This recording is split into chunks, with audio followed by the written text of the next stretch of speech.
Hello friends, कैसे हैं आप सब। तो फ्रेंड्स, आज हमारा कंप्यूटर में टॉपिक है कि हाउ कंप्यूटर रिप्रेजेंट डेटा।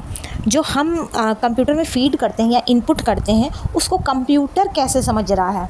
तो लिखा हुआ है computer represent data using binary code which consist of only 2 digit. Binary code जो होती है वो केवल 2 ही डिजिट को समझ रही है, 0 and 1। तो 0 का मतलब होता है ऑन और 0 का मतलब होता है ऑफ और ऑन का मतलब होता है 1। तो जो हम कंप्यूटर को कोई भी चीज़ लिख के दे रहे हैं वो कंप्यूटर 0-1 की फॉर्म में समझ रहा है। वो पढ़ा लिखा नहीं है, कंप्यूटर कोई भी लैंग्वेज नहीं जानता है, केवल वो 0-1 की फॉर्म समझता है। तो हम जितना भी डेटा फीड करते हैं वो 0-1 की फॉर्म में कंप्यूटर में जा रहा है, जिसको कंप्यूटर ईजी वे में अंडरस्टैंड करता है। अब हम देखते हैं कि हमारा जो डेटा है या बाइनरी कोड है वो कैसे रिप्रेजेंट होता है। तो जैसे टेक्स्ट, हम लोग ने पहले टेक्स्ट लिखा, कोई भी चीज़ हम फीड कर रहे हैं तो वो एज अ टेक्स्ट है। जैसे वर्ड में हम कोई चीज़ लिखते हैं वो टेक्स्ट के फॉर्म में जाता है। यूजिंग ASCII, इसकी फुल फॉर्म है American standard code for information interchange या Unicode character set where each character is assigned a unique binary code. होता क्या है, जितने भी लेटर होते हैं उनका खुद का कोड होता है।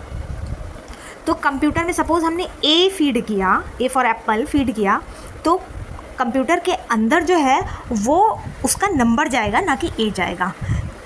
उसके बाद है numbers using binary arithmetic where numbers are represent as sequence of 0 and 1। अब हम लोग तो केवल डेटा इंग्लिश में ही नहीं फीड करते, हम कभी कभी डेटा नंबर्स में भी फीड करते हैं। जैसे हम 2+2 करवाएं तो ये तो हमारा नंबर्स में डेटा जा रहा है। तो हर जो मैथ के डिजिट होती है या अर्थमेटिक डिजिट होती है उसका भी एक कोड होता है, उसके भी नंबर्स होते हैं।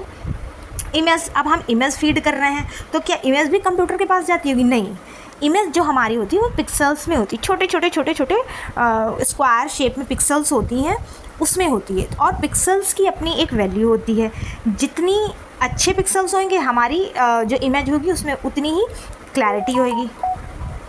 तो लिखा हुआ है using pixels value where each pixel is represented by a binary code indicate its colour and intensity. Colour का भी एक अपना कोड होता है और इंटेंसिटी यानी कि पिक्चर की क्लैरिटी किस वे में है। उसके बाद है ऑडियो। तो using binary code to represent sound waves. अब हम जो बोल रहे हैं ये कैसे जा रहा है कंप्यूटर में, ये भी 0-1 की फॉर्म में ही जा रहा है। With each sample represent by a sequence of 0-1। अब आपको समझ में आया कि चाहे हमारा टेक्स्ट हो, चाहे हमारा नंबर हो, चाहे हम कोई इमेज भेजें, चाहे हम कोई ऑडियो भेजें, वो सब का सब कंप्यूटर 0-1 की ही फॉर्म में समझता है। तो आई होप आपको ये समझ में आएगा कि हाउ कंप्यूटर्स रिप्रेजेंट डेटा। अब कंप्यूटर से जो हमको आउटपुट मिल रहा है वो हमारी फॉर्म में मिल रहा है, क्योंकि हमको अपनी लैंग्वेज समझ में आ रही है, लेकिन कंप्यूटर को 0-1 की फॉर्म समझ में आ रही है। और आपको बताया मैंने कि 0 का मीन्स होता है ऑफ और 1 का मतलब होता है ऑन। यानी कंप्यूटर को सिग्नल पहुंच रहे हैं कि कब ऑन है, कब ऑफ है, कब 0 है, कब 1 है। तो आई होप आपको ये समझ में आया होगा कि कंप्यूटर कैसे डेटा को समझ रहा है। Thank you.